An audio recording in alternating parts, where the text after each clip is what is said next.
اللہ کریم نے تمام انبیاء علیہ السلام کو مختلف اعزازات اور معجزات عطا کیے، جبکہ ہم اگر بات کریں خاتم النبیین حضرت محمد مصطفیٰ صلی اللہ علیہ وآلہ وسلم، جن کو اللہ کریم نے اپنا محبوب بنا کر قرآن پاک کے ساتھ ساتھ بے شمار معجزات عطا فرمائے، بلکہ ہم اگر کہیں کہ آپ کی ساری زندگی ہی سراپا معجزات ہے تو غلط نہیں ہوگا۔ آپ صلی اللہ علیہ وآلہ وسلم کے معجزات میں ایک بڑا معجزہ معراج النبی صلی اللہ علیہ وآلہ وسلم بھی ہے، جس سے یقینی طور پہ عقلیں دنگ رہ جاتی ہیں۔ بالکل، آج رجب کی 26 تاریخ ہے اور آنے والی شب جو ہے 27ویں شب یعنی شب معراج کی رات ہے۔ اس رات کی خاص بات یہ ہے کہ شب معراج رب العزت نے اپنے پیارے محبوب نبی اکرم صلی اللہ علیہ وآلہ وسلم کو اپنے پاس بلایا۔ شب معراج کے موقع پر اللہ تعالیٰ نے اپنے محبوب کو 5 نمازوں کا تحفہ بھی دیا۔ واقعہ معراج پر ہم بات کریں گے، ہمارے ساتھ مولانا عمران بشیر صاحب موجود ہیں، ان کو ویلکم کریں گے۔ بہت شکریہ مولانا صاحب۔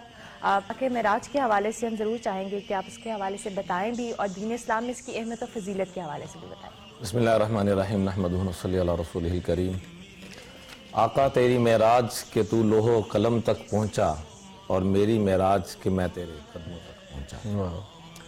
معراج شریف کے اندر بڑی خوبصورت چیزیں سامنے آئیں۔ میں ابتدا میں بھی میرا دل چاہ رہا ہے کہ ایک پیغام دوں، اور آخر میں بھی ایک پیغام دوں۔ ضرور۔ امی جان امی عائشہ صدیقہ رضی اللہ تعالیٰ عنہا نبی کریم صلی اللہ علیہ وآلہ وسلم کے پاس جاتی ہیں اور دیکھتی ہیں کہ موڈ بڑا خوشگوار ہے، تو آج کچھ پوچھ نہ لوں، آج کچھ مانگ نہ لوں۔ تو آپ نے فرمایا کیا مانگتی ہو؟ تو کہا میں اپنے ابا سے مشورہ کر کے آتی ہوں۔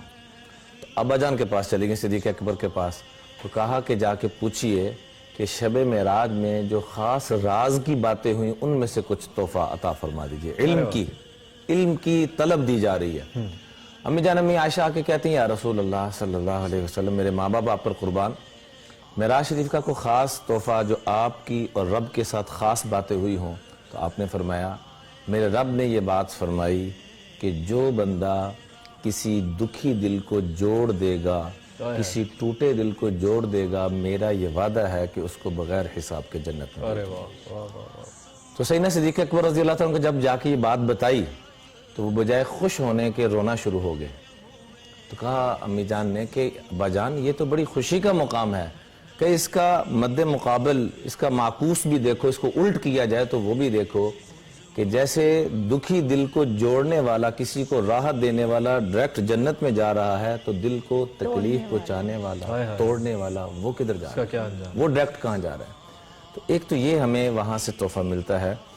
دوسرے نمبر پہ نبی کریم صلی اللہ علیہ وآلہ وسلم، جیسے ہماری بہن نے فرمایا کہ سراپا معجزہ، آپ نے بھی یہ بات ذکر کی، یہ بہت بڑا معجزہ ہے۔ اللہ نے اپنے محبوب کو سفر معراج نہیں کرایا۔ سفر میں اور سیر میں فرق ہوتا ہے۔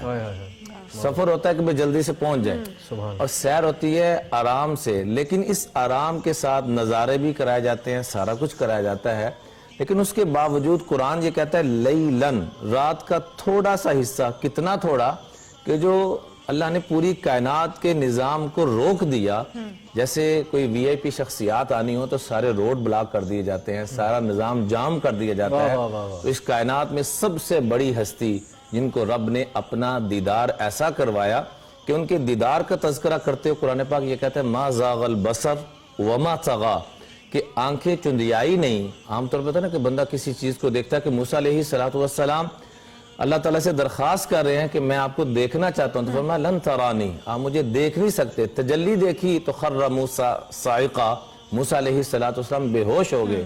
اور امام الانبیاء کی جب باری آتی ہے، کیا مقام ہے، تو قرآن یہ کہتا ہے کہ ما زاغ البصر وما طغى، کہ نہ آنکھیں چندیائیں، کوئی فرق نہیں پڑا، وما طغى، اور نہ ہی ادب کے مقام سے آگے گئیں، ادب کے ساتھ رہتے ہوئے اپنے محبوب اور محب کا دیدار ہو رہا ہے۔ اور تذکرہ کیا ہو رہا ہے؟ اے کریم رب، میں آپ کے لیے 3 تحفے لے کر آئے ہوں۔ التحیات للہ، حضور تحفے لے کے جا رہے ہیں۔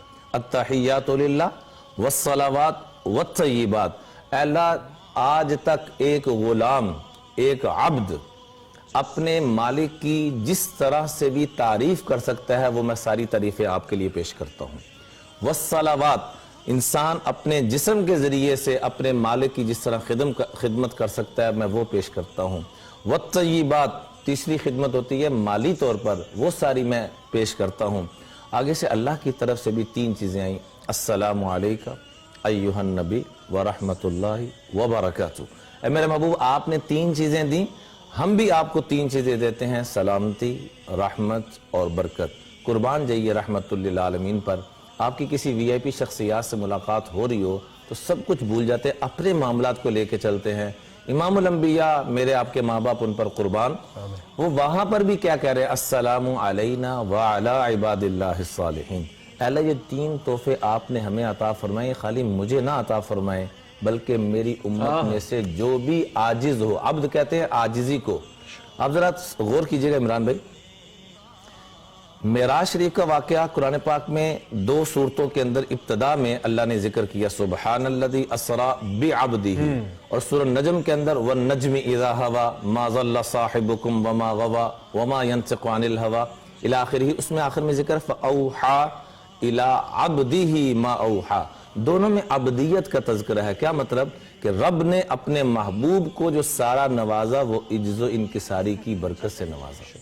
तो इज्ज़ो इनकिसारी जो बंदा अपने अंदर लाएगा अल्लाह ताला उसको अता फरमाएंगे। इसलिए नबी करीम सल्लल्लाहु अलैहि वसल्लम ने वहां पर मुख्तलिफ चीज़ों को देखा, मुख्तलिफ अज़ाबात भी देखे, मुख्तलिफ रहमतें भी देखी।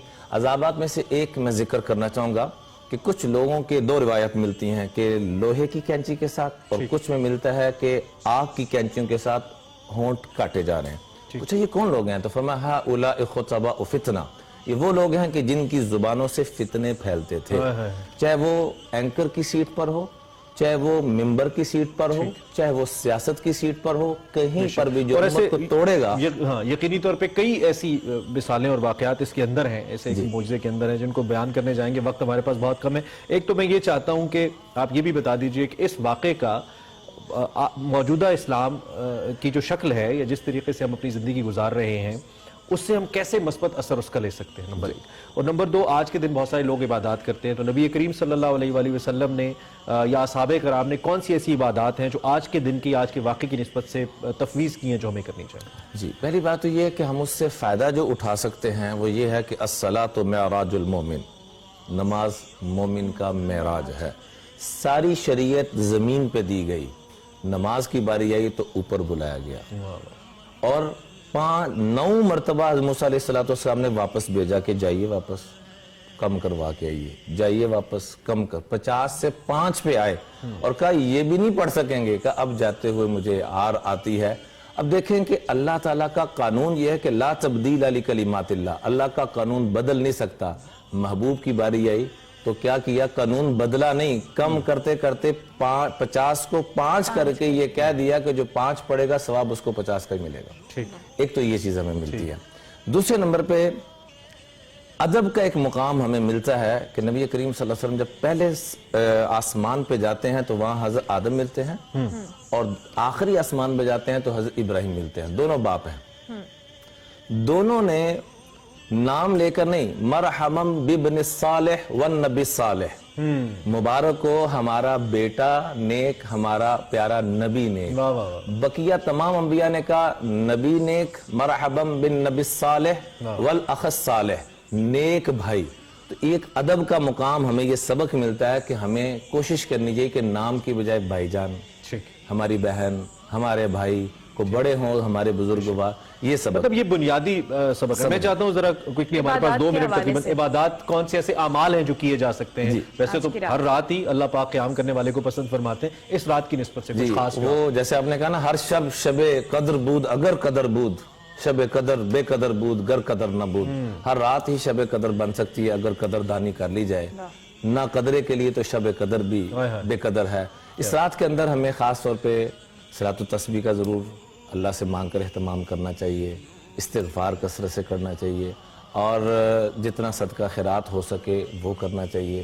यानी ये मुबारक रातें हैं, अल्लाह ताला ने अपने महबूब को जहाँ उरूज अता फरमाया, उसी महबूब की ये दिली तमन्ना है कि मेरी उम्मत इस मुबारक रात में आके ये तजदीद अहद करे कि ये भी अपने आप को उरूज की तरफ लेके जाएंगे, ताकि नबी करीम सल्लल्लाहु अलैहि वसल्लम को सुकून मिले, राहत मिले। क्योंकि नमाज वो चीज़ है, इस रात में ख़ास तौर पे तौबा इस्तिग़फ़ार इतनी कसरत से करें कि अल्लाह, हमारे शुहदाए करबला ने करबला में जाकर भी नमाज को नहीं छोड़ा, हमारे ऊपर कौन सी ऐसी आफत आ जाती है कि हम रूटीन में भी नमाज को छोड़ देते हैं। जिसको शायर कहता है पढ़ो हरदम दुरूद उन पर, लियाकत हो तो ऐसी हो, अली बाबा नबी नाना शराफत हो तो ऐसी हो, सर सजदे में रखकर हुसैन ने यूं सुनाया कलामुल्लाह, फरिश्ते भी हुए हैरान तिलावत हो तो ऐसी हो। उन्होंने उस हालत में भी ना नमाज को छोड़ा, ना कुरान को छोड़ा, ना अदल का दामन छोड़ा। तो इस बाबरकत रात में हमें इस्तिग़फ़ार सबसे ज़्यादा करना चाहिए कि हमारे आका करीम सल्लल्लाहु अलैहि वसल्लम तो नमाज के जरिए राहत लिया करते थे। सही ना बिलाल और को कहा मौलाना करते थे। वक्त कम है, लोगों पे बड़ा मुश्किल वक्त है। आपके आने से पहले हम महंगाई जी, का भी जी, जिक्र जी। कर रहे थे, मुआशी तौर पे भी मुश्किलात हैं। इस सूरत में आजकल के दौर में आप क्या तफवीज़ फरमाते हैं आखिरी 1 मिनट में कुछ? जी, एक तो मैं अर्ज करूंगा कि बावजू रहने की कोशिश किया करें, और दूसरा हुक्मरानों को बुरा भला कहना छोड़ दें। कोई भी हुकूमत हो, मैं अक्सर ये बातचीत करता हूं, लोग कहते हैं आपका फला, मेरा सबसे ताल्लुक है, हमारे लिए सारे काबिल एहतराम है। हदीस कुदसी है मेरे बंदो, जब भी तुम्हारे ऊपर हुक्मरान बुरे आ जाए या हालात बुरे आ जाए तो लोगों को बुरा भला कहने की बजाय अपनी जुबानों को ठीक करना और दुआओं के अंदर लग जाना। अल्लाह का वादा है कि मैं तुम्हारे हालात बदल दूंगा। और या वहाबू हो सके जिसको कसरत से पढ़े, या वहाबू का जिक्र करें ज्यादा से ज्यादा। घर में दाखिल होते हुए दुरूद पाक पढ़ के, कुल हुवल्लाह पढ़ के सलाम लेके दाखिल हो, कभी सारी जिंदगी गम मौलाना अमीर साहब वक्त कम है, मौजू तो हर मौजू ऐसा होता है कि जी करता है कि बोलते रहें और हम सुनते रहें। आपका बहुत शुक्रिया, आप तशरीफ लाए।